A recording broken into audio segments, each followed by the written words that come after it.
ಎಲ್ಲ ಕೂಡ ಇವತ್ತು ಬಂದಂಥ ಏನು ಆರೋಪಗಳೆಲ್ಲ ಕೂಡ ನಿರಾಧಾರವಾಗಿದ್ದಾವೆ. ಇವತ್ತು ಆ ನಿರಾಧಾರದಿಂದ ನಾನು ನಿರ್ದೋಷಿಯಾಗಿ ಬಂದ ಮೇಲೆ ಮಾನ್ಯ ನಮ್ಮ ಮುಖ್ಯಮಂತ್ರಿಯವ್ರನ್ನ ಮತ್ತೊಮ್ಮೆ ನಾನು ಭೇಟಿ ಆಗ್ತೇನೆ. ತಮ್ಮ ಅಳಿಯನ ಪಾತ್ರ ಇದೆ ಎನ್ನುವಂತಹ ಚರ್ಚೆ ಇದೆ, ಮಾತು ಆರೋಪಗಳು ಕೂಡ ಇದಾವೆ, ನಿಜಾನ ಸರ್? ಯಾವುದು ಕೂಡ ಊಹಾಪೋಹಗಳಿಗೆ ಇವತ್ತು ಒಂದು ರಾಜಕೀಯ ಅಂದಮೇಲೆ ಅನೇಕ ರೀತಿಯಲ್ಲಿ ಬರ್ತಾ ಇರ್ತವೆ. ಇವತ್ತು ಅನೇಕ ಹಗರಣಗಳು ಕೂಡ ಈಗಾಗಲೇ ಕೂಡ BJP ಅವಧಿಯಲ್ಲಿ ಆಗಿರುವಂಥದ್ದು COD ತನಿಖೆಯಲ್ಲಿ ನಡೀತಾ ಇದೆ. ಇವತ್ತು ಕೋಟಾ ಶ್ರೀನಿವಾಸ್ ಪೂಜಾರಿ ಅವರು ಮಾಡಿದಂಥದ್ದು ಇವತ್ತು ನಾನು ಬೆಳಿಗ್ಗೆ ಕೂಡ ಒಂದು ಮಾಧ್ಯಮದಲ್ಲಿ ನೋಡ್ತಾ ಇದ್ದೆ. ಗುಳಿಯಟ್ ಶೇಖರ್ ಅವ್ರದ್ದೆಲ್ಲ ಕೂಡ ಅವರು ಯಾವ ನಿಗಮದಲ್ಲಿ ನಾನು ಗುಳಿಯಟ್ ಶೇಖರ್ ಅವ್ರದ್ದೊಂದು ಆಡಿಯೋ ನೋಡ್ತಾ ಇದ್ದೆ. ಅವರು ಡೈರೆಕ್ಟಾಗಿ ಅವ್ರನ್ನ ಕ್ಲೇಮ್ ಮಾಡಿದ್ದಾರೆ. ಗೋವಿಂದ ಕಾರಜೋಳ ಅವ್ರ ಬಗ್ಗೆ ಕೂಡ ಹೇಳಿದ್ದಾರೆ, ಮತ್ತು ರಾಮ್ಲು ಅವ್ರ ಬಗ್ಗೆ ಹೇಳಿದ್ದಾರೆ, ಮತ್ತು ಶ್ರೀನಿವಾಸ್ ಕೋಟಾ ಪೂಜಾರಿ ಅವ್ರ ಮೇಲೆ ಹೇಳಿದ್ದಾರೆ. ಇಂಥವನ್ನೆಲ್ಲ ಪ್ರಕರಣಗಳು ಇವತ್ತು ಗಂಭೀರವಾಗಿ ನಮ್ಮ ಮುಖ್ಯಮಂತ್ರಿಯವರು ತೆಗೆದುಕೊಂಡಿದ್ದಾರೆ.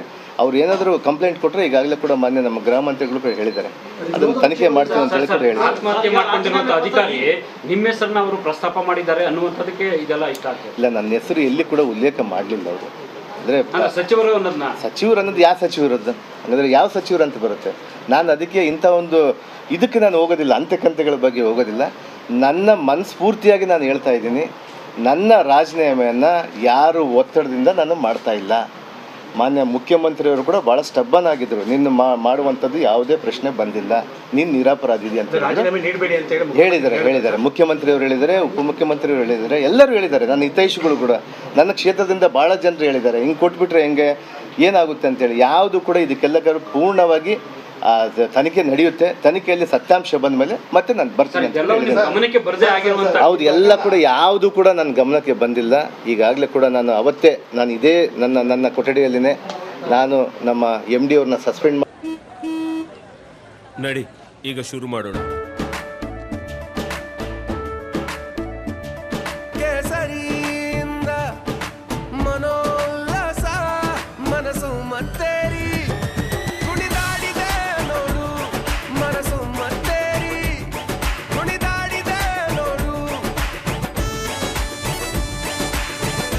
ಕ್ಷಣ ಕ್ಷಣವೂ ಆಚರಿಸಿ ಕೇಸರಿ ಹಬ್ಬ. ವಿಮಲ್ ಬಾಯಲ್ಲಿ ಹೇಳಿ ಕೇಸರಿ ಮಾಡಿದ್ದು ಇಲ್ಲಿಂದೇ ಮಾಡಿದ್ವಿ. ಈ ಪ್ರಕರಣಕ್ಕೆ ಹಲವಾರು ತಿರುವುಗಳು ಪಡ್ತದಂತಿದೆ. ಅದನ್ನೆಲ್ಲ ಕೂಡ ತನಿಖೆಯ ರೂಪದಲ್ಲಿ ಬಂದ ಮೇಲೆ ನಾವೆಲ್ಲ ಕೂಡ ಖಂಡಿತವಾಗಿ ಕೂಡ ಇದನ್ನು ತನಿಖೆ ನಿಷ್ಪಕ್ಷಪಾತವಾಗಿ ಮಾಡ್ತೀವಿ. ಎಷ್ಟೇ ಪ್ರಭಾವಗಳಿದ್ದರೂ ಕೂಡ ಅವ್ರನ್ನ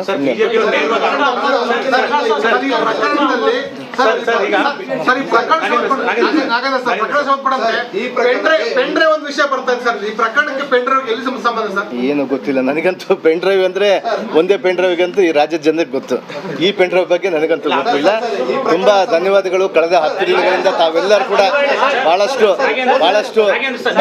ತಾವೆಲ್ಲರೂ ಕೂಡ ನನಗೆ ಕೋಆಪರೇಟಿವ್ ಮಾಡಿದ್ದೀರಿ. ಖಂಡಿತ ಅದು ಮುಖ್ಯಮಂತ್ರಿ ಗಮನಕ್ಕೆ ಬಿಟ್ಟಿದ್ದು, ವರಿಷ್ಠ ಗಮನಕ್ಕೆ ಬಿಟ್ಟಿದ್ದು. ನಾನು ನಿರ್ದೋಷಿ ಅಂತ ಬಂದ್ಮೇಲೆ ನನ್ನ ತಗೊಂತಾರೋ ಬಿಡ್ತಾರೋ ಅದನ್ನ ನಮ್ಮ ಮುಖ್ಯಮಂತ್ರಿ ಅವ್ರಿಗೆ ಬಿಟ್ಟಿದ್ದು.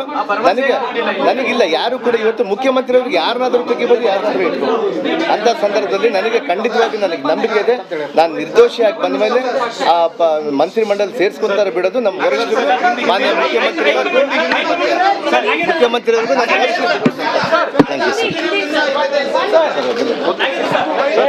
ಯಾರಿಗೂ ಬೈಟ್ ಇಲ್ಲ, ದಯವಿಟ್ಟು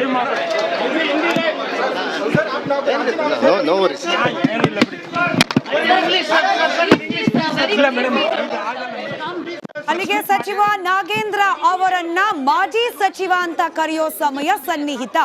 ಸಂಜೆ 7:30ಕ್ಕೆ ಅಧಿಕೃತವಾಗಿ ರಾಜೀನಾಮೆಯನ್ನ ಮುಖ್ಯಮಂತ್ರಿಗಳಿಗೆ ಸಲ್ಲಿಕೆ ಮಾಡುವ ನಿರ್ಧಾರವನ್ನ ಪ್ರಕಟಿಸಿದ್ದಾರೆ ಬಿ ನಾಗೇಂದ್ರ ಅವರು. ವಾಲ್ಮೀಕಿ ಅಭಿವೃದ್ಧಿ ನಿಗಮದ ಭ್ರಷ್ಟಾಚಾರ ಪ್ರಕರಣಕ್ಕೆ ಸಂಬಂಧಪಟ್ಟಂತೆ, ಹಣ ಅವ್ಯವಹಾರ ಪ್ರಕರಣಕ್ಕೆ ಸಂಬಂಧಪಟ್ಟಂತೆ ಸ್ವ ಇಚ್ಛೆಯಿಂದ ರಾಜೀನಾಮೆಯನ್ನ ಘೋಷಿಸ್ತಾ ಇದ್ದೇನೆ ಅಂತ ಹೇಳಿದ್ದಾರೆ ಬಿ ನಾಗೇಂದ್ರ ಅವರು. ಈ ಪ್ರಕರಣಕ್ಕೂ ನನಗೂ ನೇರವಾಗಿ ಯಾವುದೇ ರೀತಿ ಸಂಬಂಧ ಇಲ್ಲ ಅನ್ನೋದನ್ನ ಹೇಳೋದನ್ನ ಮರಿಲಿಲ್ಲ ಬಿ ನಾಗೇಂದ್ರ ಅವರು. ಮಾಧ್ಯಮಗಳಿಗೆ ಧನ್ಯವಾದ ಸಲ್ಲಿಸಿದ್ದಾರೆ 10 ದಿನಗಳಿಂದ ಕೋಆಪರೇಟ್ ಮಾಡಿದ್ದಕ್ಕೆ. ಆದರೆ ರಿಪಬ್ಲಿಕ್ ಕನ್ನಡ ಈಗಲೂ ಕೂಡ ಬದ್ಧ. ಕೇವಲ ಸಚಿವರ ರಾಜೀನಾಮೆ ಮಾತ್ರಕ್ಕೆ ಈ ಸುದ್ದಿಯನ್ನ ಪ್ರಸಾರ ಮಾಡಿಲ್ಲ. ಬದಲಿಗೆ ST ಸಮುದಾಯಕ್ಕೆ ಸೇರಿರುವ 87 ಕೋಟಿ ಹಣ, 87 ಕೋಟಿ ಹಣದ ಪಿನ್ ಟು ಪಿನ್ ಡೀಟೇಲ್ಸ್ ಬೇಕು. ಎಲ್ಲಿ ಹೋಯ್ತು, ಯಾವ ಕಾರಣಕ್ಕೆ ಹೋಯ್ತು, ಯಾವ ಕಾರಣಕ್ಕೆ ಬಳಕೆ ಆಯಿತು, ಯಾಕೆ ಅಕೌಂಟ್ ಇಂದ ಅಕೌಂಟ್ಗೆ ಬದಲಾವಣೆ ಆಯ್ತು ಇದೆಲ್ಲದರ ಡೀಟೇಲ್ಸ್. ರಾಜೀನಾಮೆಯನ್ನು ಸಲ್ಲಿಸಿದ್ದೀನಿ. ಸಮಾಧಾನವಾಗಿರಿ.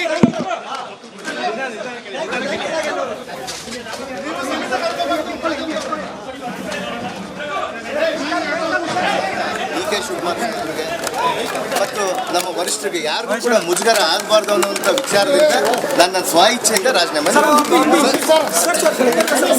ರಾಜಭವನಕ್ಕೆ ಏನಾದರೂ ತರಿಸ್ತಾರೆ ಸರ್? ಬರೀ ಮುಖ್ಯಮಂತ್ರಿ ಮಾತ್ರ ಸಮಯ ಕೇಳಿದ್ದಾರೆ. ಮುಖ್ಯಮಂತ್ರಿಗೆ ಮಾತ್ರ ಅಷ್ಟೇ ಸಮಯ ಕೇಳಿದ್ದಾರೆ. ಮುಖ್ಯಮಂತ್ರಿ ಸಿದ್ದರಾಮಯ್ಯ ಸಾಹೇಬರಿಗೆ, ಮಾನ್ಯ ಉಪಮುಖ್ಯಮಂತ್ರಿಯಾದಂಥ ಡಿ.ಕೆ. ಶಿವಕುಮಾರ್ ಸಾಹೇಬರಿಗೆ ಮತ್ತು ನಮ್ಮ ವರಿಷ್ಠರಿಗೆ ಯಾರಿಗೂ ಕೂಡ ಮುಜುಗರ ಆಗಬಾರ್ದು ಅನ್ನುವಂಥ ವಿಚಾರದಿಂದ ನನ್ನ ಸ್ವ ಇಚ್ಛೆಯಿಂದ ರಾಜೀನಾಮೆಯನ್ನು ಕೊಟ್ಟಿದ್ದೇನೆ.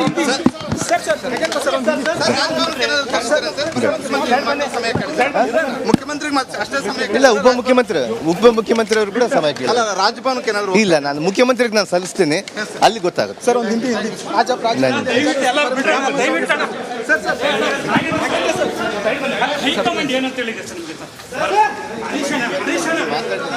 ಮುಖ್ಯಮಂತ್ರಿ ಅವರು ಗಮನ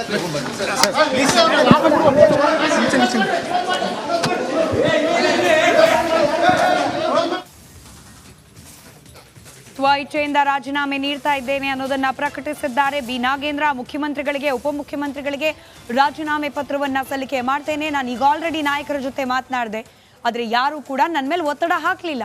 ರಾಜೀನಾಮೆ ನೀಡು ಅಂತ ಹೇಳಿ ನನ್ನನ್ನು ಯಾರೂ ಕೇಳಲಿಲ್ಲ. ಆದರೆ ನಾನೇ ಸ್ವಯಂ ಪ್ರೇರಿತನಾಗಿ ರಾಜೀನಾಮೆಯನ್ನು ನೀಡ್ತಿದ್ದೇನೆ ಅನ್ನೋದನ್ನು ತಿಳಿಸಿದ್ದಾರೆ ಬಿ ನಾಗೇಂದ್ರ ಅವರು. ಸ್ವ ಇಚ್ಛೆಯಿಂದ ರಾಜೀನಾಮೆ ನೀಡಲೇಬೇಕು ಅನ್ನೋದಾಗಿದ್ರೆ 10 ದಿನ ಸಮಯ ತೆಗೆದುಕೊಂಡಿದ್ಯಾಕೆ? ಪ್ರಶ್ನೆಯನ್ನ ವೀಕ್ಷಕರ ಮುಂದೆ ಬಿಟ್ಟು, ಈ ವಿಚಾರಕ್ಕೆ ಸಂಬಂಧಪಟ್ಟಂತೆ ತನಿಖೆ ನಡೀತಾ ಇದೆ. ತನಿಖೆಯಲ್ಲಿ ಯಾರೇ ತಪ್ಪಿತಸ್ಥರಿದ್ರೂ ಕೂಡ ಅವರಿಗೆ ಶಿಕ್ಷೆ ಆಗತ್ತೆ ಅನ್ನೋದನ್ನ ಕೂಡ ತಿಳಿಸಿದ್ದಾರೆ ಬಿ ನಾಗೇಂದ್ರ ಅವರು. ಆಲ್ರೆಡಿ ನಿಗಮದ MD ಸಸ್ಪೆಂಡ್ ಮಾಡಿದ್ದೀವಿ, ಬ್ಯಾಂಕ್ನ ಅಧಿಕಾರಿಗಳು ಅರೆಸ್ಟ್ ಆಗಿದ್ದಾರೆ, ಪ್ರಕರಣದ ತನಿಖೆ ನಡೀತಾ ಇದೆ. ಈ ತನಿಖೆಗೂ ನನಗೂ ಯಾವುದೇ ರೀತಿಯಾದ ಹಸ್ತಕ್ಷೇಪ ವಿಚಾರದ ಪ್ರಸ್ತಾಪ ಇರೋದಿಲ್ಲ. ಪಾರದರ್ಶಕವಾಗಿ ತನಿಖೆ ಆಗತ್ತೆ, ನಾನು ತಪ್ಪಿತಸ್ಥ ಅಲ್ಲ ಅನ್ನೋದು ಗೊತ್ತಾಗುತ್ತೆ ಅನ್ನೋದು ನಾಗೇಂದ್ರ ಅವರ ವಿಶ್ವಾಸ. ವಾಲ್ಮೀಕಿ ನಿಗಮ ಹಗರಣದಲ್ಲಿ ಸಚಿವರ ತಲೆದಂಡ ಕೊನೆಗೂ ಅವ್ರು ಕೇಳಿಸ್ಕೊಂಡ್ರೋ ಇವರಾಗೆ ಕೊಟ್ಟರೋ, ಒಟ್ಟಿನಲ್ಲಿ ಸಚಿವ ಸ್ಥಾನಕ್ಕೆ ರಾಜೀನಾಮೆ ನೀಡುವ ನಿರ್ಧಾರವನ್ನ ಪ್ರಕಟಿಸಿದ್ದಾರೆ ಬಿ ನಾಗೇಂದ್ರ. ರಾಜೀನಾಮೆ ಸರಿ, ಆದ್ರೆ ಕೊಳ್ಳೆ ಹೊಡೆದ ಹಣ ಎಲ್ಲಿ? ರಿಪಬ್ಲಿಕ್ ಕನ್ನಡದ ಮೂಲ ಪ್ರಶ್ನೆಯೇ ಇದು. ನಾವು ಬಿ ನಾಗೇಂದ್ರ ಅವರು ರಾಜೀನಾಮೆ ಕೊಡ್ಲಿ ಅಂತಾಗ್ಲಿ, ಒಬ್ಬ ಸಚಿವರನ್ನ ಟಾರ್ಗೆಟ್ ಮಾಡಬೇಕು ಅಂತಾಗ್ಲಿ ಸುದ್ದಿಯನ್ನ ಪ್ರಸಾರ ಮಾಡಿದ್ದಲ್ಲ. ಬಹಳ ಸ್ಪಷ್ಟವಾಗಿದೆ ರಿಪಬ್ಲಿಕ್ ಕನ್ನಡದ ಈ ನಿರಂತರ ವರದಿಯ ಹಿಂದಿರುವ ಉದ್ದೇಶ. ಎಸ್ಟಿ ಸಮುದಾಯಕ್ಕೆ ಸಂಬಂಧಪಟ್ಟ ಹಣವನ್ನ ಕಾರಣವಲ್ಲದ ಕಾರಣಕ್ಕೆ ಉಪಯೋಗಿಸ್ಕೊಂಡಿದ್ದು ಹೇಗೆ? ಯಾರು? ಈಗ ಎಲ್ಲಿ ಹೋಯ್ತು ಆ ಹಣ?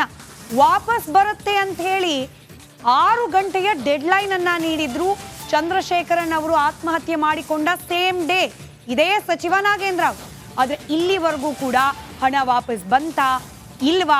ಬಂದಿದ್ದೇ ಆದ್ರೆ ಎಲ್ಲಿಂದ ಬಂತು, ಎಲ್ಲಿಗೆ ಹೋಗಿತ್ತು, ಆ ಹಣವನ್ನ ಅಲ್ಲಿ ಕಳಿಸ್ತವ್ರು ಯಾರು, ಇದ್ರ ಹಿಂದೆ ಯಾರೆಲ್ಲ ಇದ್ದಾರೆ? ನೂರಾರು ಪ್ರಶ್ನೆಗಳು ಇನ್ನೂ ಕೂಡ ಉತ್ತರ ಸಿಗದೆ ಒದ್ದಾಡ್ತಾ ಇದೆ. ಆ ಪ್ರಶ್ನೆಗಳಿಗೆ ಉತ್ತರ ಸಿಗೋವರೆಗೂ ಕೂಡ ರಿಪಬ್ಲಿಕ್ ಕನ್ನಡದ ಈ ವರದಿ ನಿಲ್ಲೋದಿಲ್ಲ. ಇವತ್ತು ಚಂದ್ರಶೇಖರನ್ ಅವರ ಪತ್ನಿ ಕವಿತಾ ಅವರು ಮಾತನಾಡುವಾಗ್ಲೂ ಕೂಡ ಇದೇ ವಿಚಾರವನ್ನ ಪ್ರಸ್ತಾಪ ಮಾಡಿದ್ರು. ಸಚಿವರ ರಾಜೀನಾಮೆಯಿಂದ ನ್ಯಾಯ ಸಿಗೋದಿಲ್ಲ, ಕೇವಲ ಸಚಿವರು ರಾಜೀನಾಮೆ ಕೊಟ್ಬಿಟ್ರೆ ಪ್ರಕರಣ ಮುಗಿದು ಹೋಗೋದಿಲ್ಲ. ಬದಲಿಗೆ ಯಾರೆಲ್ಲರ ಇನ್ವಾಲ್ವ್ಮೆಂಟ್ ಇದೆ ಈ ವಿಚಾರದಲ್ಲಿ, ಈ ಹಗರಣದಲ್ಲಿ ಪ್ರತಿಯೊಬ್ಬರ ಹೆಸರು ಕೂಡ ಬಹಿರಂಗ ಆಗಬೇಕು. ಯಾರ ಮೌಖಿಕ ಆದೇಶ, ಯಾರ ನಿರ್ದೇಶನ, ಯಾರ ಅಣತಿಯಂತೆ 87 ಕೋಟಿ ಹಣ ವರ್ಗಾವಣೆ ಆಯಿತು, ಆ ವಿಚಾರ ಬಹಿರಂಗ ಆಗಬೇಕು. ಅದು ರಿಪಬ್ಲಿಕ್ ಕನ್ನಡದ ಇನ್ವೆಸ್ಟಿಗೇಷನ್ನ ಹಿಂದಿರುವ ಉದ್ದೇಶ ಕೂಡ ಹೌದು.